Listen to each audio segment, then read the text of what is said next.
Hi students, welcome to Patadakal English Academy and Banshankari English Academy. ಇವತ್ತು first ಇಯರ್ದು question number 35 letter writing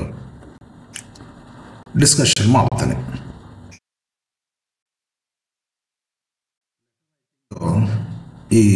ಇದ್ರ ಬಗ್ಗೆ ಒಂದಿಷ್ಟು instruction ಕೊಟ್ಟಾರೆ. ಇಲ್ಲಿ ವರ್ಕ್ ಬುಕ್ ಇದು ನಮ್ಮ ಕ್ವಶನ್ ಬ್ಯಾಂಕ್ನೊಳಗೆ ಕೊಟ್ಟಾರೆ. ಈ 2025ದಲ್ಲಿ ಏನು ಬಿಟ್ಟಾರಲ್ಲ, ಈ ಕ್ವಶನ್ ಬ್ಯಾಂಕ್ನೊಳಗೆ ಲೆಟರ್ ರೈಟಿಂಗ್ ಬಗ್ಗೆ ಒಂದಿಷ್ಟು ಏನೋ ಇನ್ಫಾರ್ಮೇಷನ್ ಕೊಟ್ಟಾರ ನೋಡ್ರಿ. Letter writing question number 35 is question number letter writing ಅಂತ ಇಲ್ಲಿ ಕಾಮ ಬರಬೇಕಾಗಿತ್ತಿಲ್ಲ ಒಂದಿಷ್ಟು question letter writing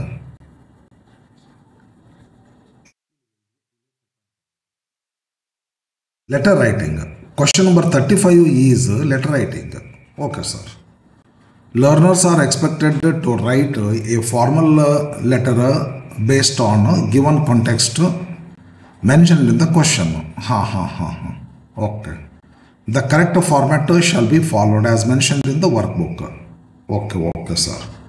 2 marks for the format and 3 marks for the body of the letter. No marks are awarded for mere format without the proper body of the letter. Okay, sir.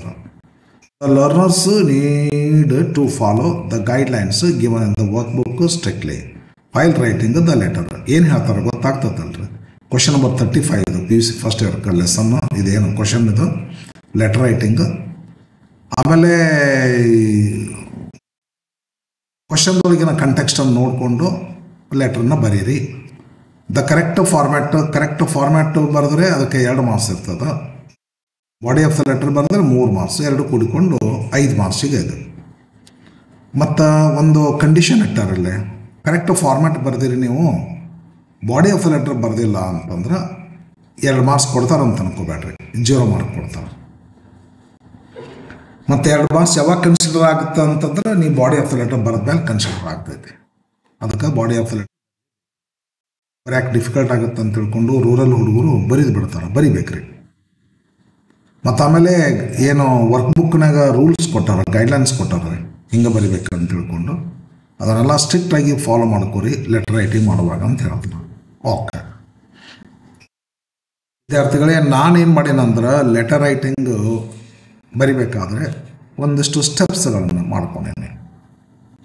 ಈ steps ಇವು: sender's address, date line, receiver's address, salutation, subject, body of the letter, conclusion, signature. ಈ ಸ್ಟೆಪ್ಸ್ಗಳನ್ನು ನಾವು ಪಾಲಿಸ್ಬೇಕಾಗ್ತೈತಿ. But ಈ ಸ್ಟೆಪ್ಸನ್ನ ಹೆಸರು ಬರಿಬಾರ್ದು ರೀ. Sender's address ಅಂತ ಬರ್ಕೊಂಡಿರಿ, ಮತ್ತೆ ನೀವು ಡೇಟ್ ಲೈನ್ ಅಂತ ಬರೆದಿರಿ, ನೀವು ರಿಸೀವರ್ಸ್ ಅಡ್ರೆಸ್ ಅಂತ ಬರೆದಿರಿ, ನೀವು ಸೆಲ್ಯುಟೇಷನ್ ಅಂತ ಬರೆದಿರಿ, ನೀವು ರೀ ಇದು ಒಂದು ಬರಿಬೇಕು ರೀ. ಸಬ್ಜೆಕ್ಟ್ ಇದು ಒಂದೇ ಬರಿಬೇಕು ನೋಡ್ರಿ. ಇದನ್ನೇನು ಮಾಡ್ಬೇಕಂತಂದ್ರೆ ಒಂದು ಸಬ್ಜೆಕ್ಟ್ ಅನ್ನುವಂಥದ್ದು ಮಾತ್ರ ಬರಿಬೇಕಾಗ್ತೈತೆ ರೀ. ಇದು ಒಂದೇ ಲೆಟರ್ನಾಗ ಈ ಶಬ್ದ ಬಳಸ್ಬೇಕು. ಸಬ್ಜೆಕ್ಟ್ ಅಂತ ಬರಿಬೇಕ್ರಿ. ಇದ್ರದ್ದು ಯಾವುದು ಬರೀದಿಲ್ಲ ನೀವು. ಇವೆಲ್ಲ ಸ್ಟೆಪ್ಸ್ 8 ಸ್ಟೆಪ್ಸ್ಗಳದವ ಲೆಟರ್ ಬರಿಬೇಕಾದ್ರೆ. ನಾನು ಮಾಡ್ಕೊಂಡೇನೆ ಇವನ್ನ, ನಾನು ವರ್ಕ್ ಬುಕ್ ರೆಫರ್ ಮಾಡ್ಕೊಂಡು ಮಾಡೇನ್ರಿ. ಇರಲಿ, ನಾನು ಸ್ವಲ್ಪ ನಿಮ್ಗೆ ತಿಳ್ಸೋಕೆ ಅನುಕೂಲ ಆಗಲಿ ಅಂತ ಮಾಡೇನೆ. ಒಂದು ಲೆಟರ್ ಹಿಂಗಿರ್ಬೇಕಂತ ಐತಿ. ಫಿನಿಶ್. ಬಹಳ ಬಹಳ ಬಹಳ ಬಹಳ ಇಂಪಾರ್ಟೆಂಟ್ ಇದೆ. ಹಿಂಗಿರ್ಬೇಕು. ನಾ ಬ್ಲ್ಯಾಂಕ್ ಲೆಟರ್ ಇಟ್ಟೇನೆ, ಲೇಔಟ್ ಮಾಡೇನೆ. ಒಂದು ಲೇಔಟ್ ಹಿಂಗದ ಇರ್ಬೇಕು. ಲೆಟರ್ ಹಿಂಗೆ ಇರ್ಬೇಕಂತದ. ಇದು ಸೆಂಡರ್ಸ್ ಅಡ್ರೆಸ್ ರೀ, ಇದು ಡೇಟ್ ಲೈನ್ ರೀ, ಇದು ರಿಸೀವರ್ಸ್ ಅಡ್ರೆಸ್, ಇದು salutation, subject, body of a letter, conclusion, signature. 3 line ಕೂಡಿ ಲೆಟರ್ ಬರಿಬೇಕಾದ್ರೆ ಜನರಲ್ ಇನ್ಸ್ಟ್ರಕ್ಷನ್ಸ್ ಹೇಳ್ತೀನಿ. ಇದು ನೋಡಿ, ನಿಮ್ಮ ಲೆಟರ್ ಹೆಂಗೆ ಇರ್ಬೇಕು ರೀ. ಜನರಲ್ ಇನ್ಸ್ಟ್ರಕ್ಷನ್ ಏನಂದ್ರೆ ಎಲ್ಲ ಸ್ಟೆಪ್ಸ್ಗಳನ್ನು ಲೆಫ್ಟಿಗೆ ಬರಿಬೇಕು ರೀ, ಮಾರ್ಜಿನ್ ಹೆಚ್ಚಿ ಬರಿಬೇಕು. ನಿನ್ನೊಬ್ಬರು ಹುಡುಗರು ನೋಡಿದೆ, ನಮ್ಮ ಟೆಸ್ಟ್ ಬರ್ತಾರೆ ಮೊನ್ನೆ ಫಸ್ಟ್ ಟೆಸ್ಟ್ನಾಗ ಈ ಥ್ಯಾಂಕ್ ಯು ಸೆಂಟ್ರಿಗೆ ಬರೀತಾರೆ. ಯುವರ್ಸ್ ಫೇತ್ಫುಲ್ ತಂದು ರೈಟಿಗೆ ಬರ್ತಾರೆ, ರೈಟ್ ಡೌನ್ ಕಾರ್ನರ್. ಇವತ್ತೆಲ್ಲ ಕಂಪ್ಯೂಟರ್ಗೆ ಅಪ್ಲೈ ಆಗೋದ್ರ ಸಲುವಾಗಿದ್ದು ಕಂಪ್ಯೂಟರ್ ಸೂಟೇಬಲ್ ಆಗೋದ್ರ ಸಲುವಾಗಿ ಎಲ್ಲವುಗಳನ್ನು ಕಂಪ್ಯೂಟರ್ನ ಕರ್ಸರ್ ಲೆಫ್ಟಕ್ಕೆ ಬಂದುಬಿಡುತ್ತಲ್ಲ, ಅದಕ್ಕೆ ಲೆಫ್ಟಕ್ಕೆ ಮಾಡ್ಯಾರ. ಅಂದ್ರೆ ಬರೆಯೋದು ಬೇಗ ಸ್ಟಾರ್ಟ್ ಆಗಲಿ ಅಂತೇಳಿ, ಚಕ ಚಕ ಚಕ ಅಂಥೇಳಿ. ಜನರಲ್ ಇನ್ಸ್ಟ್ರಕ್ಷನ್ ಏನಂದ್ರೆ, ನಂಬರ್ 1 ಎಲ್ಲ ಸ್ಟೆಪ್ಸ್ಗಳು ಲೆಫ್ಟಕ್ಕೆ ಇರಬೇಕು. ನಂಬರ್ 2 ಒಂದು ಸ್ಟೆಪ್ ಮುಗಿದ ಮೇಲೆ ಒಂದು ಸ್ಪೇಸ್ ಬಿಡಬೇಕು.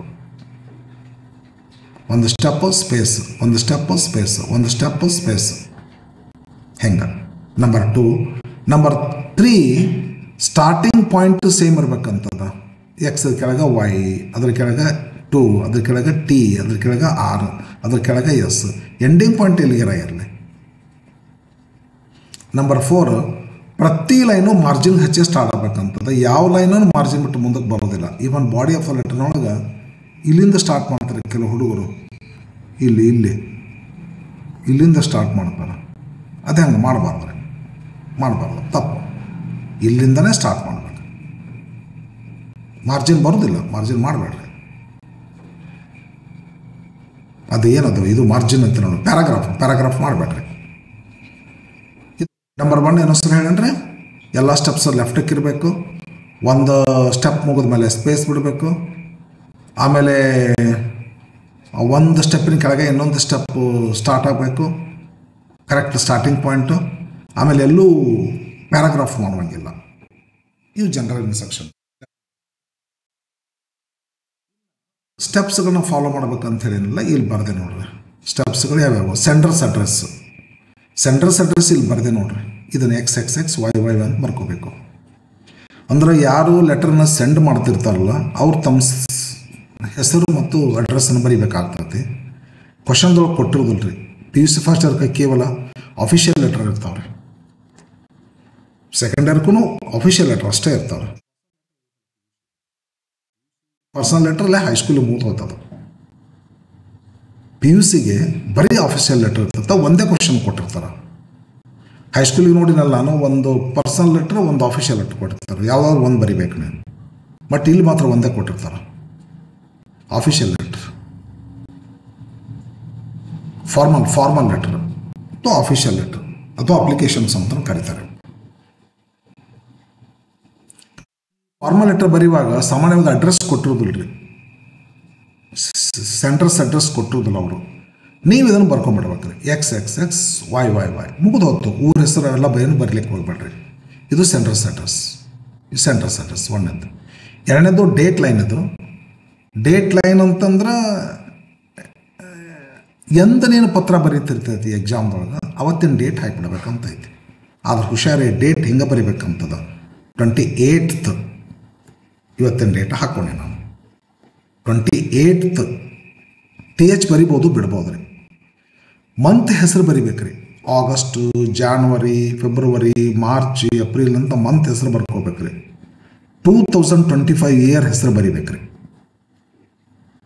ಹಿಂಗೆ ಲೈನ್ ಹಾಕ 28 ಬರೋದು, ಹಿಂಗೆ ಅಡ್ಡರ ಉದ್ದರ ಗೆರೆ ಹಾಕಿ ಮತ್ತು 08 ಬರೋದು. ಹಂಗತೆ ಬರೋದಂದ್ರೆ ಒಂದು ½ ಮಾರ್ಕ್ ಕಡ್ದೇ ಬಿಡ್ತೀವಿ ರೀ ನಾವು. ವರ್ಕ್ಬುಕ್ನಾಗ ಕೊಟ್ಟದ್ದು ರೂಲ್ಸ್ ಇದು. Strictly follow the guidelines that have been given in the workbook ಅಂತಾರಲ್ಲ, ಅದು ವರ್ಕ್ಬುಕ್ನಿಂದ ಹೇಳಿಕತ್ತೆ ನಾನೀಗ. ಡೇಟ್ ಬರಿಬೇಕ್ರಿ, ಮಂತ್ ಹೆಸರು ಬರಿಬೇಕ್ರಿ, ಇಯರ್ ಬರಿಬೇಕ್ರಿ. ಹಿಂಗೆ ಬರೀರಿ, ಬೇರೆ ಏನೋ ಮಾಡಲಿಕ್ಕೆ ಹೋಗ್ಬೇಡ್ರಿ ನೀವು. ಇಲ್ಲ, ನಾನು ಹೇಳಿದ ಮಾತನಿಗೆ ಏನು ಡೌಟ್ ಬಂದರೆ ವರ್ಕ್ಬುಕ್ ತಗೊಂಡು ನೋಡ್ರಿ. ಇದು date line. Next sender's address ಅಂತ ಇರ್ತದೆ. ಥರ್ಡ್ ರಿಸೀವರ್ಸ್ ಅಡ್ರೆಸ್ ರೀ. ಯಾರಿಗೆ ನೀವು ಪತ್ರ ಬರೀರಿ ಅಂತ ಕೊಟ್ಟಿರ್ತಾರೆ ನೋಡ್ರಿ, ಅವರ ಅಡ್ರೆಸ್ಸನ್ನು ಬರಿಬೇಕು. ನೀವು ಇಲ್ಲ, ಉದಾಹರಣೆ ಇಲ್ಲೊಂದು ಕೊಟ್ಟಾರೆ ಕೆಳಗೆ, ನಾಳೆ ಹೇಳ್ತೀನಿ ಅದನ್ನು. ಇಲ್ಲ ಐತೆ, write a letter to the municipal commissioner ಅಂತ ಐತಲ್ಲ, ಇವ್ರದು receiver's address. The municipal commissioner ಯಾವುದೋ ಒಂದು ಊರು ಬರ್ಕೊ ನೀನು. ಆಫ್ ಯುವರ್ ಟೌನ್ ಅಂತಾರೆ, ನೀವು ಟೌನಿನ ಹೆಸರು ಬರ್ಕೋಬೇಕು. 2-3 ಲೈನ್ದೊಳಗೆ ಬರ್ತದೆ ಇದು. ಇಷ್ಟಿರ್ಲದು.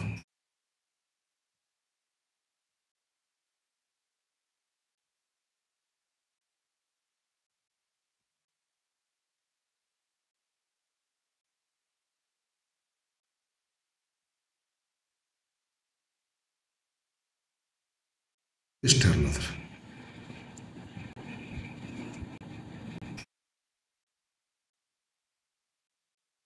ಲೆಟರ್ ಹೆಂಗತೆ ಇರಬೇಕದು.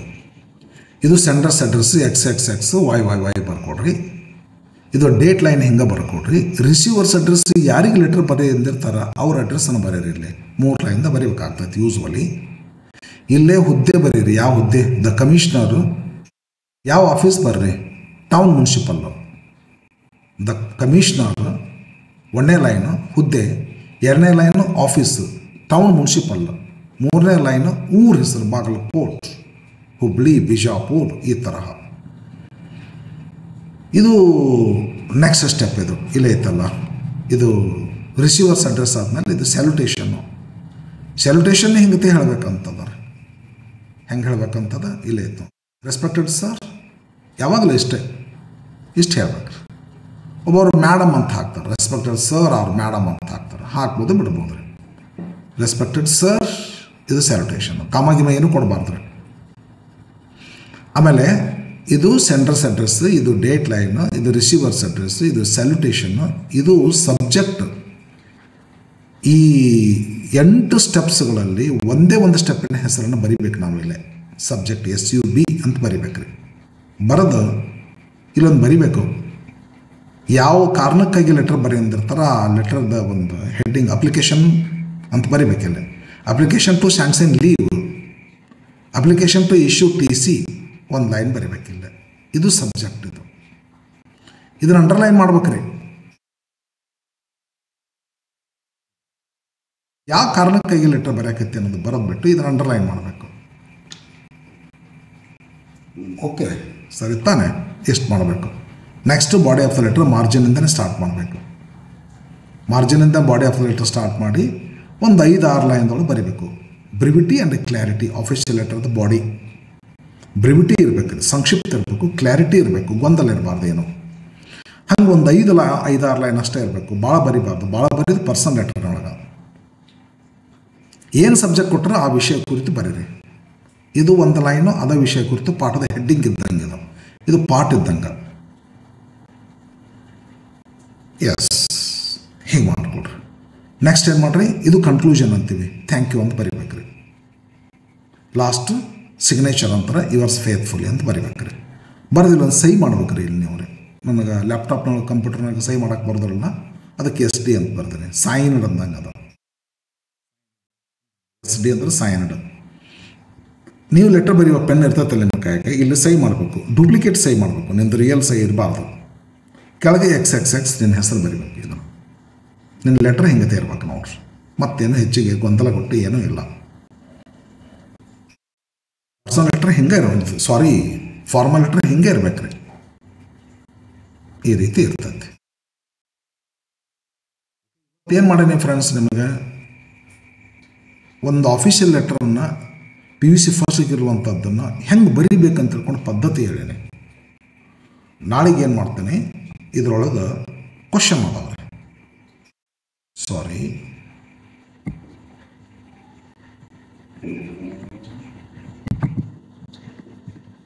ಇರ್ಬಿಡ್ರಿ. ಕ್ವಶನ್ಸ್ಗಳನ್ನ ಬಿಡಿಸ್ತೇನೆ. ನಾಳೆ ಮಾಡಿಟ್ಟೇನೆ, ಲೆಟರ್ ಬರೆದಿಟ್ಟೇನೆ. ಈಗ 1-2 ಕ್ವಶನ್ಸ್ಗಳನ್ನ ಬರೆದಿಟ್ಟೇನೆ. ನಾಳೆ ಬಿಡಿಸ್ತೇನೆ. ಅವನ್ನ ಮುಂದಿನ ವಿಡಿಯೋದಲ್ಲಿ ಮಾಡಿಟ್ಟಿರ್ತೀನಿ. ಇವತ್ತು ಪದ್ಧತಿ ಹೇಳ್ತೀನಿ ನಿಮಗೆ. ಇಷ್ಟು ಬ್ಯೂಟಿಫುಲ್ ಅದ ನೋಡ್ರಿ. ಹಿಂಗೆ ಇರ್ಬೇಕು ಲೆಟರ್ ನಿಮ್ಮದು. ಇದೇ ಫಾರ್ಮ್ಯಾಟ್ನಾಗ ಲೆಟರ್ ಇರಬೇಕು. ಏನು ಹೆಚ್ಚು ಕಮ್ಮಿ ಇದನ್ನೊಂದು ಇಲ್ಲಿ ಬರ್ಕೊಂಡೆ, ಇದನ್ನೊಂದು ಇಲ್ಲಿ ಬರ್ಕೊಂಡೆ, 2 ಕೂಡಿಸೆ ಬರೆದು ಬಿಟ್ಟೆ, ಸ್ಪೇಸ್ ಬಿಡಲಾರ್ದ, ಒಂದು ನಡರ್ಬರ್ಕ್ ಬರದೆ, ಇದು ಏನೇನೋ ಬರದೆ ಅಂದ್ರೆ ಸರಿಯಾಗಲ್ಲ. ಹಾಗೆಲ್ಲ ಮಾಡಬೇಡ್ರಿ. ಪದ್ಧತಿ ಪ್ರಕಾರ ನಾ ಏನು ಹೇಳೇನಲ್ಲ, ವರ್ಕ್ನಾಗ ಕೊಟ್ಟಿರ್ತಕ್ಕಂಥ ಗೈಡ್ಲೈನ್ಸ್ ಇವು. ಸ್ಟ್ರಿಕ್ಟಾಗಿ ಗೈಡ್ಲೈನ್ಸ್ ಪ್ರಕಾರ ಬರೀರಿ. 5ಕ್ಕೆ 5 ಮಾರ್ಕ್ಸು. ಬಹುತೇಕ ಲೆಟ್ರ್ 5ಕ್ಕೆ 5 ಮಾರ್ಕ್ ಪಡ್ಕೊತೈತ್ರಿ. ಯಾರು ಕಮ್ಮಿ ತೋಳು ಕಡಿಮೆ ಇದ್ರೊಳಗ್ರೆ ಎಲ್ಲ ಫುಲ್ ಮಾರ್ಕ್ಸೇ ಪಡ್ಕೊತೈತಿ. ಯಾಕಂದ್ರೆ ಇದಕ್ಕೊಂದು ಡ್ರಾಫ್ಟಿಂಗ್ ಸ್ಟೈಲ್ಗೆ ಹೋಗಿ ಮಾರ್ಕ್ಸ್ ಕೊಟ್ಬಿಡ್ತೀವಿ ನಾವೆಲ್ಲ. ಲ್ಯಾಂಗ್ವೇಜನ್ನು ಭಾಳ ಕನ್ಸಿಡರ್ ಮಾಡೋದಿಲ್ಲ. ಇದು ಬಾಡಿ ಆಫ್ ದ ಲೆಟರ್ ಬರೆಯುವಾಗ ಶಿ ಕಮ್ಸ್ ಬದಲಾಗಿ ಶಿ ಕಮ್ ಅಂತ ಬರೆದು ಅಷ್ಟು ಲೆಕ್ಕಕ್ಕೆ ತೊಗೊಳ್ಳೋದಿಲ್ಲ ರೀ.